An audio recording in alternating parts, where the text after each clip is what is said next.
Sometimes the people you trust the most slowly disappear from your life without even saying goodbye. And before you understand what went wrong, you are left alone with nothing but your own heartbeat echoing in an empty room. This is where the pain begins, and this is exactly where the book, The Art of Being Alone, by Renuka Gavrani steps in. The author starts from this raw place of loneliness, a place she herself once lived in, and she gently takes the listener by the hand to show that solitude is not a punishment, but a path to finding yourself again.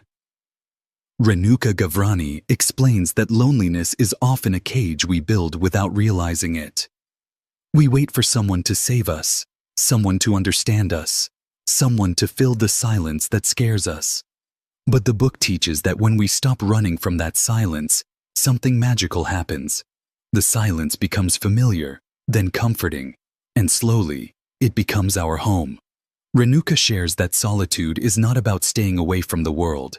It is about returning to your own inner world, the world you forgot while trying to belong everywhere else. The beginning of the journey in this book is soft but powerful. It talks about those nights when you cry without telling anyone, those mornings when you pretend everything is fine, those moments when your heart feels too heavy for your body. Renuka's words say that loneliness hurts because we give it the wrong meaning. We see it as a sign of failure, of rejection, of being unwanted. But solitude, when embraced correctly, becomes a way to understand who we are without the noise of expectations. In this first part, the summary explores how the author shifts from fighting loneliness to observing it. She starts asking herself why being alone feels scary. She realizes that the fear does not come from emptiness around her, but from the emptiness she feels inside.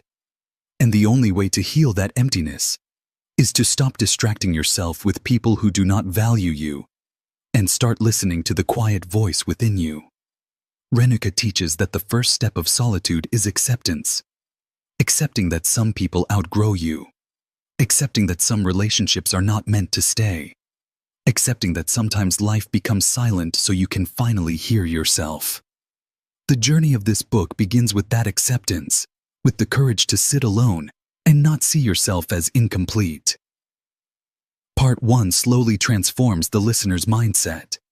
It says that loneliness is painful because you keep expecting others to fill your emotional space. But solitude is powerful because you learn to fill that space yourself.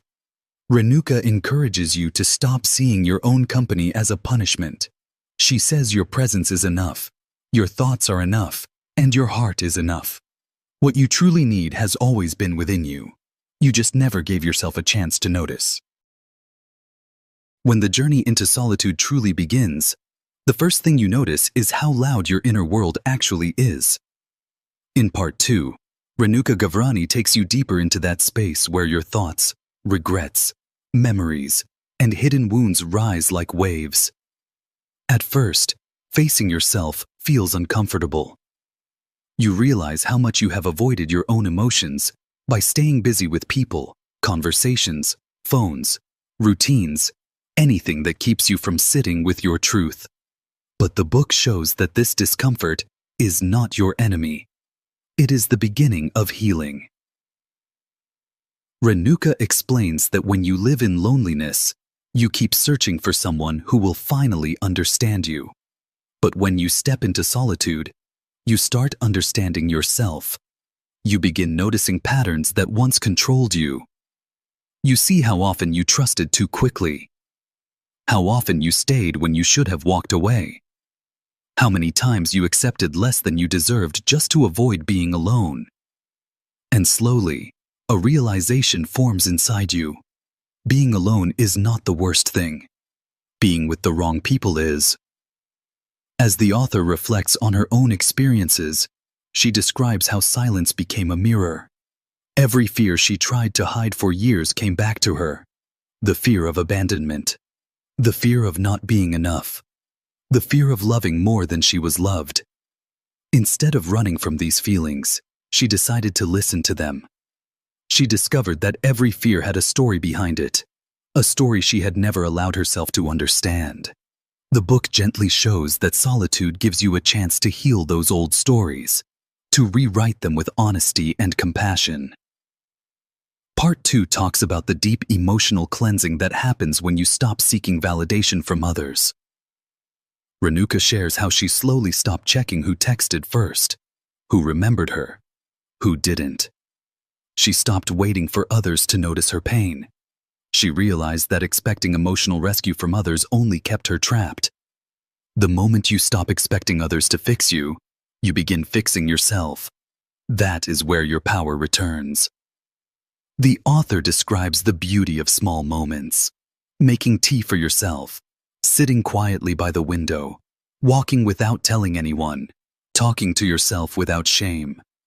These moments, she says, are not signs of loneliness. They are acts of self-connection. They show that you are learning to enjoy your own presence without depending on anyone else to make life feel meaningful. Renuka also highlights an important truth. Solitude does not erase your past, but it gives you the clarity to understand it. You start seeing who genuinely cared for you and who was only around for convenience. You see who drained you emotionally and who helped you grow. Most importantly, you see your own role in your suffering, how often you ignored your own needs to keep someone else happy. And instead of blaming yourself, solitude teaches you to forgive yourself for not knowing better. The transformation in Part 2 is subtle, but powerful. The cage of loneliness begins to loosen, not because someone saves you, but because you stop waiting to be saved. You learn that your thoughts are not dangerous. Your emotions are not too much. Your dreams are not unrealistic. You become your own safe space, step by step, moment by moment. This part of the journey ends with a gentle message. Solitude is not about avoiding people. It is about rebuilding the most important relationship you will ever have, the relationship with yourself. Once that relationship becomes strong, nothing outside of you can break you the way it once did. As the journey continues, something begins to shift inside you. What once felt like emptiness slowly starts to feel like space. A space where you can breathe, think, and grow without interruption. In Part 3, Renuka Gavrani describes this silent transformation with gentle honesty. She says that solitude becomes a turning point when you stop begging for attention and start giving yourself the attention you always deserved. You realize that you were always running, trying to fit into places that did not belong to you, trying to hold on to people who never held you back. Solitude stops this endless chase. It teaches you to pause. It teaches you to respond instead of react. And most importantly, it teaches you that your worth is not connected to who stays or who leaves. Renuka explains that once your mind becomes quiet, your intuition becomes louder. You start sensing the energy of people around you. You notice who brings peace into your life and who brings chaos. You recognize the difference between someone who truly cares and someone who only needs you when they are lonely. In loneliness, you tolerate it a lot. In solitude, you learn to walk away. The author talks about discovering new parts of yourself, the parts you lost while trying to fit into the expectations of others. Maybe you always wanted to write, paint, travel, meditate, learn something new, or simply rest without feeling guilty. Solitude gives you permission to explore these forgotten parts. You begin investing your time in things that nourish you instead of drain you. There is a powerful moment Renuka describes, the moment you stop asking, "Why did they hurt me?" and begin asking, "Why did I allow it?" This is not about blaming yourself. It is about understanding your patterns so you can break them. You learn that you accepted certain behaviors because you were afraid of being alone. Now that you are no longer afraid, you start protecting your boundaries with strength and clarity. Part 3 also dives into emotional independence. Renuka says emotional independence does not mean you stop loving people. It means you stop tying your happiness to their behavior. Whether someone praises you or criticizes you, leaves or stays, remembers you or forgets you, Your emotional stability remains yours. You stop living like a question waiting for someone else's answer. The author beautifully describes how solitude softens your heart instead of hardening it. You begin to love without losing yourself. You begin to give without emptying yourself. You begin to care without breaking yourself. You realize that your love is beautiful, but it should not come at the cost of your peace. In this part, your inner world becomes lighter. You laugh alone without feeling strange. You talk to yourself without feeling ashamed. You find comfort in your own company because your heart is no longer fighting against its own silence. Solitude becomes a friend you never knew you could have. Renuka reminds you that this phase is where a new self is born, a version of you who knows their worth, who understands their emotions, who no longer fears silence, and who refuses to shrink just to be accepted. You begin building a life that feels like home, even if no one else is there to witness it. Part 3 ends with a quiet strength. You are no longer defined by the love you receive from others, but by the love you give yourself. Loneliness was your cage, but solitude is becoming your freedom. As you move deeper into solitude, something remarkable begins to happen. You no longer look at your past with bitterness. Instead, you start looking at it with understanding. In Part 4, Renuka Gavrani explains that the real power of solitude is the clarity it brings. A clarity strong enough to change the way you see yourself and the world around you. When the noise of past relationships fades, you finally hear the lessons they left behind. You begin to see why certain people walked away, why certain situations broke you, and why life turned silent just when you needed someone the most. Renuka says that silence was not a punishment. It was protection. The universe removed people from your life not to hurt you, but to make space for the person you were meant to become. In this part of the journey, you start recognizing your emotional strength. All those nights you cried alone, all those moments when you forced yourself to keep going, all those times you healed quietly without anyone noticing, they become proof of your resilience.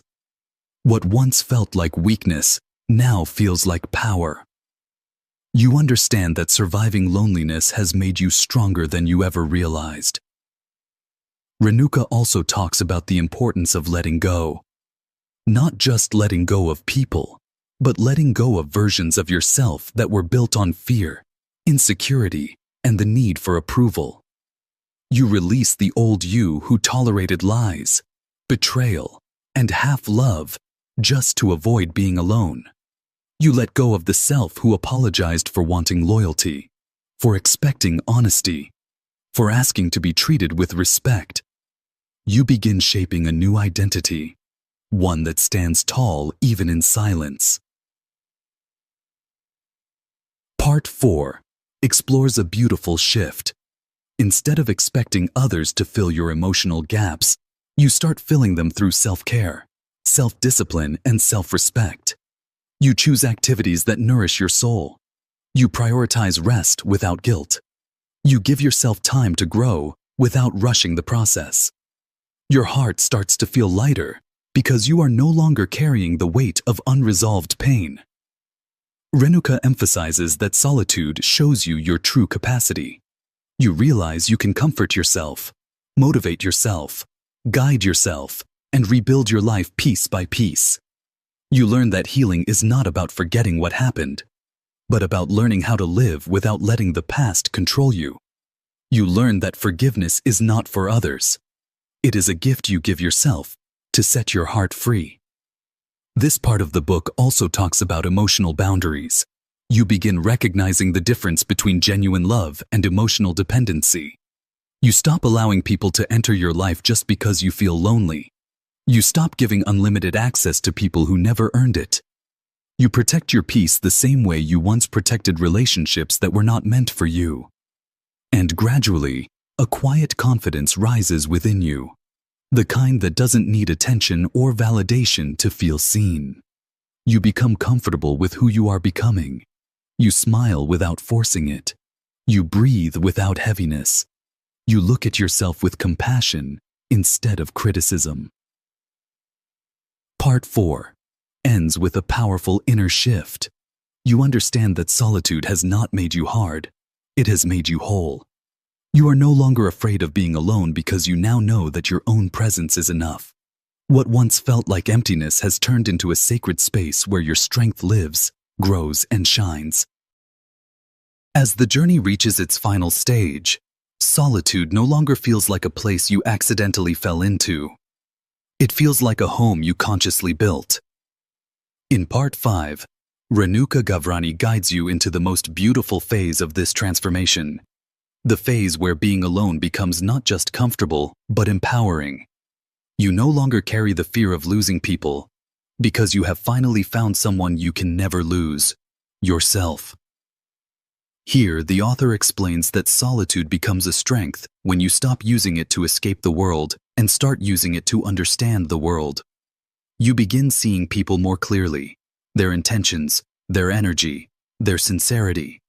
You no longer allow temporary emotions to drag you into permanent situations. You choose connections that bring peace, conversations that bring meaning, and relationships that honor your growth.